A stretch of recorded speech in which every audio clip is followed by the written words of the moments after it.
welcome to another episode of The New Norm on Black Enterprise, where we speak with entrepreneurs, artists, and change makers about how they're navigating their lives and current projects in today's world.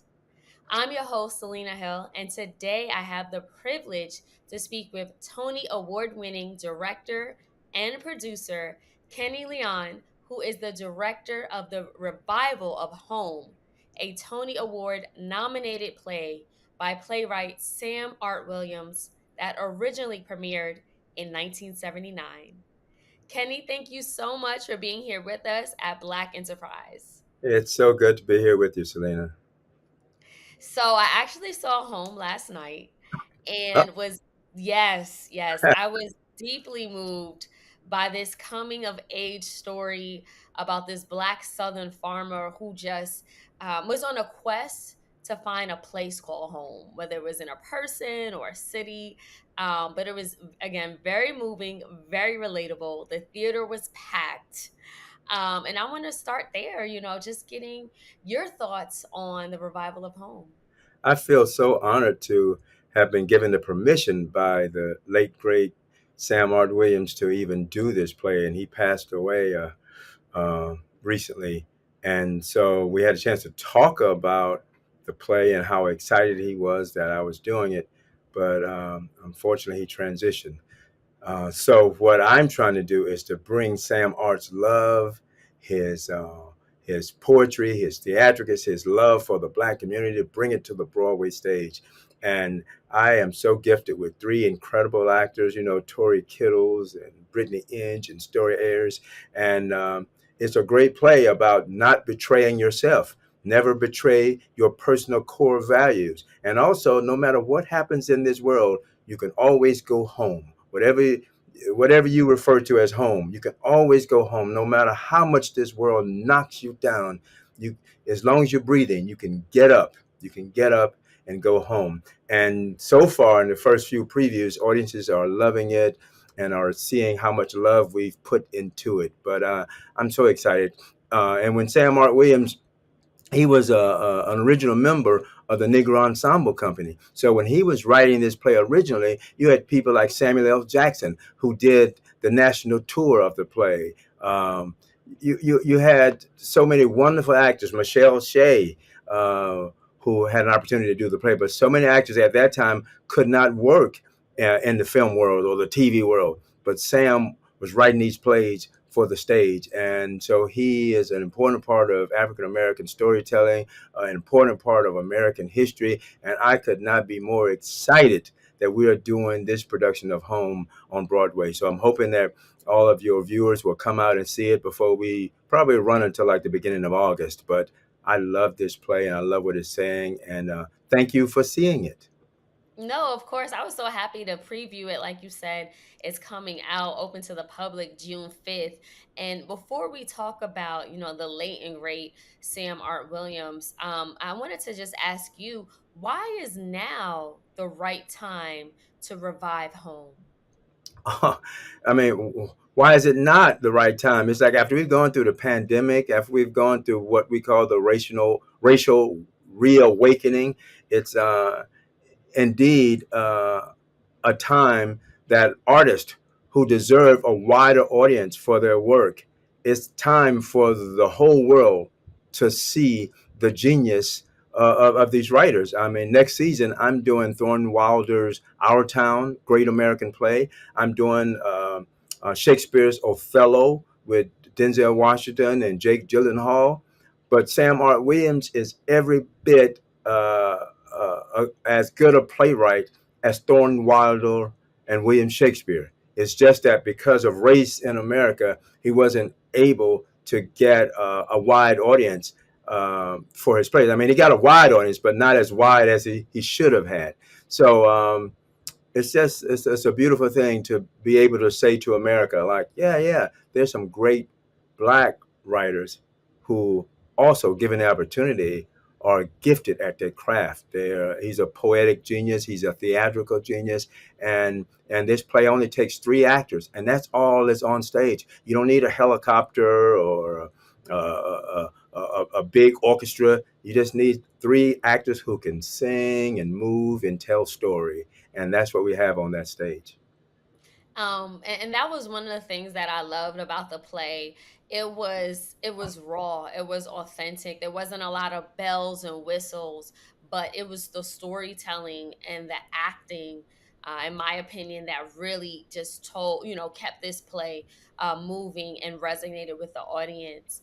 Yeah, But I did want to speak about, Sam Art Williams. As you mentioned, he was the writer and director of the original home play in 1979, and he passed away this year, yeah, May 13th, literally just 4 days before the preview started of Home.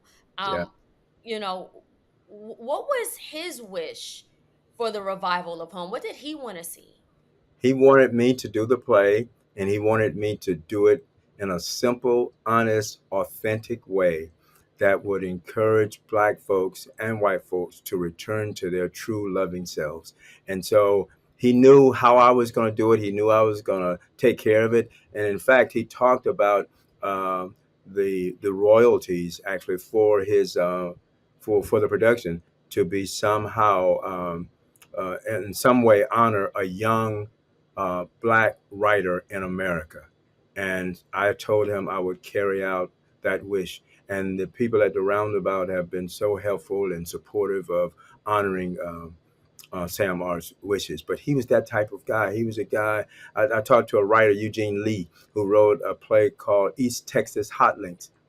And he said when he first wrote the play, he did a workshop of the play, and Sam Art just came after the workshop. He wrote him a check for $500 and says, "Here, man, I don't know what's going to happen to your play, but here's $500." He was always that type of person, and some people know him from being executive producers of Fresh Prince of Bel Air or The Martin Show. That those were his shows. He was collaborative on those shows, but before that, he was writing stage plays. So we get to honor him with the fun of doing home. I know at the beginning of the play, it was announced that he passed at Yeah. 78 years old, peacefully in your sleep. What did you make of just the passing, again, and the timing of it? Well, Sam Art's passing, I can't lie, it was hard. It was difficult. And, so after you consider a person a friend and you speak with them, and it was, I never thought he wouldn't make it to us opening the play. So that was tough. But then I started thinking about how much he's given of himself to our culture, to Black culture, to American culture. And I said, he left the work here for us. He left he left the story. He left what he was about in that play. He left his core values. He left his idea of what he thought America could be. He left his value of, just love everybody. Just love everybody. He left that. So for generations, we get to do this play, not only for Broadway, but around the world at regional theaters and community theaters. Because what Broadway does is it puts a stamp on a play. It says this play is important. And so I'm hoping after our Broadway production that many, many communities like open this script and say, hey, it only takes three actors and just a simple set. We could do this. We can do this in our church. We can do this in our college. We can do this in our theater. We can, so I'm just trying to, in the same way that we did Pearly Victorious this year, and that I was fortunate to get nominated for a Tony Award this year, but to do Pearly Victorious by Ossie Davis and remind people that, before us, there was Ossie Davis. Or when we did a Soldiers play a couple of years ago, we didn't create everything right now. So we thank you, Sam. We love you, Sam Art. I'm so glad that you brought up some of his other accolades, because in addition to being an award-winning playwright, he was an actor. Sam Art Williams was a director. As you mentioned, he was the executive producer of Fresh Prince, Martin, and Hanging with Mr. Cooper, which was one of my favorite shows as well. But what would you say was Sam Art Williams's greatest contribution to American culture? I think his early plays. I think his greatest contribution was writing Home, and it went around the world when folks didn't know we had writers like that. And he did a play that I directed with him called Brass Birds Don't Sing, which had Jewish characters. He was great with a pencil. But probably he would probably say his greatest gift was, teaching. He taught playwriting. He taught young folks every day. But for me, that gift of home is incredible. And he was writing at a time when we didn't have access to the stages and the venues. So I thank him for that. And every generation, we should carry things further and further. But I thank him for what he did 30, 40 years ago to make it possible for us to call ourselves artists, writers, directors, actors. You know what I mean? Like he paved the foundation along with so many other people like Ruby Dee and Ossie Davis and Lloyd Richards and so many more. Douglas Turner Ward, Woody King Jr., so many more. Yes, and I'm so glad that you mentioned how much he was a pioneer. Yes. Why is it important to you, Kenny, to keep theater alive, especially productions that feature Black talent and tell Black stories? Wow. Every time I take on a project, I think of those behind me. And I say, if I can't get this done, what sort of chance do they have? So I'm always thinking, I mean, come on, racism is alive and well and in our country. So I think if I thought too much about the challenges in America, not only for the Broadway stage and behind camera and on set, just just the challenges in America, period, it would overwhelm me. But if I break it down to like, what can I do? Thank God I am a storyteller. I get to wake up every day and I can sort of do something about the world in my way. I can tell these stories. And so I think each generation we can move it a little further. I can move it a little further, make it more possible for someone to be um, to be a costume designer, to be backstage and work on props, to understand that there are like 800, 900 different jobs one may do on set. So as long as we can keep kicking the ball forward, I feel something something is happening. I stand on the shoulders of all those great people that I knew, like Toni Morrison, August Wilson, and Ruby Dee. And then hopefully someone can stand on my shoulders and then take it further toward that greater place of equality. And I think that diversity and equality makes for a better, richer world. So I just keep fighting for that every day. So it's important for us to tell our stories to make all of us better. I listen to other stories, and I think that we have stories to share with the broader world as well.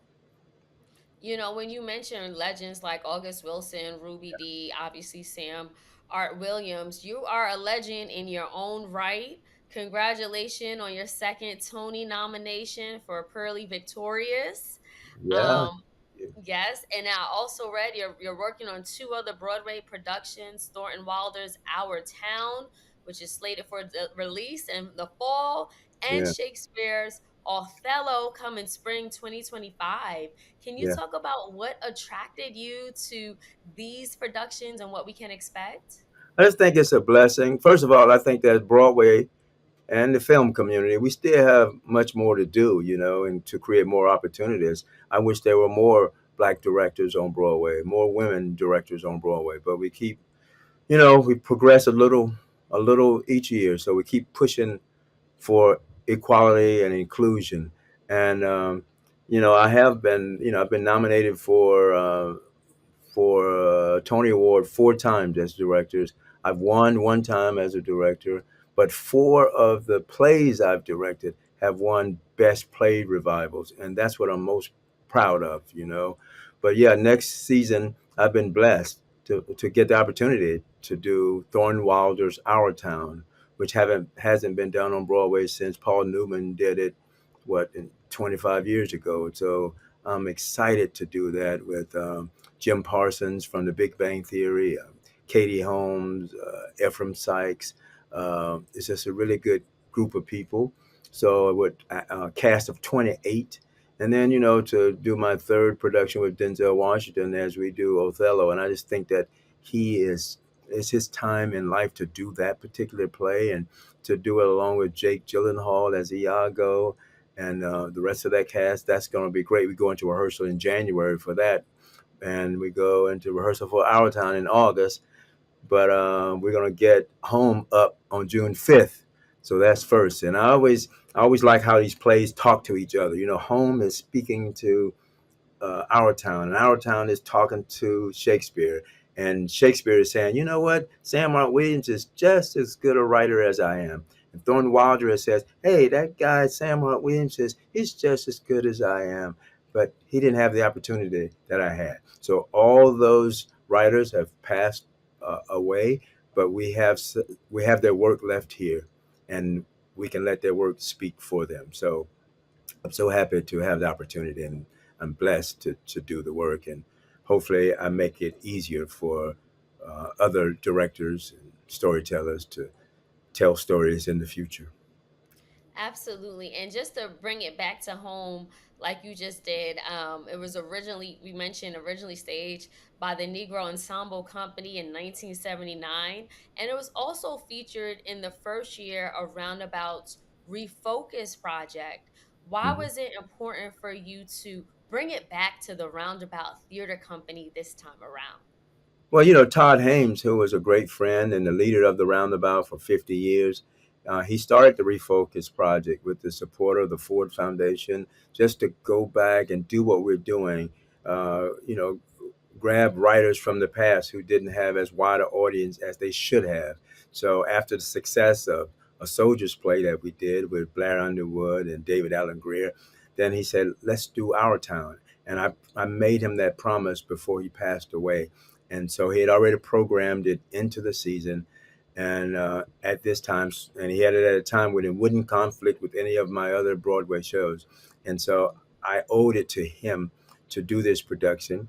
And well, we were going to do it together. So we love this play. We love how it brings the community together, it brings blacks and whites together. And I'm going to leave everything on that stage. I leave the love on that stage in honor of Todd Haynes, the artistic director, and the newly named Todd Haynes Theater, but also in the memory of the great Sam Mart Williams. So it's just a lot of love and blood on that stage every night because I'm honoring what they were about and what they were hoping that they can put on people's heart. Like, let's all just lean into love, lean into freedom for all. And although yes, the play definitely has a underlining theme of love, Hmm. but it also touches on a lot of social issues, racism, poverty, politics. What message do you hope audience walk away from But after they see home? Selena, I mean, it's going to come back to love.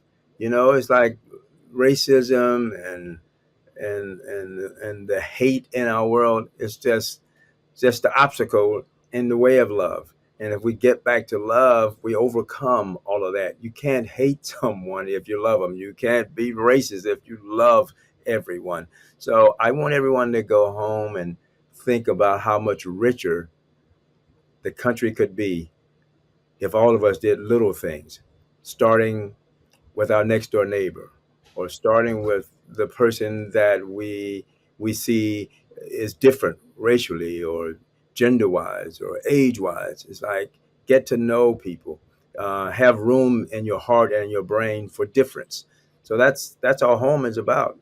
And home for me is like, return to your own core values. My core values are boldness, laughter, respect, and abundance. I want to do bold things. I want to laugh every day. I want to respect every difference. And I think the world is abundantly, um, it has everything we need is in the world.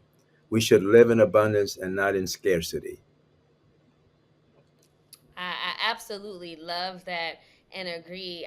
Kenny, if you could just leave us again with some parting words and let us know when and how people can go see Home if they haven't already? I say come to Broadway. There's a lot of shows on Broadway. You know, you have Alicia Keys' Hell's Kitchen playing now. It's really good. The Outsiders is playing. For those people who want to see The Wiz, that's still here.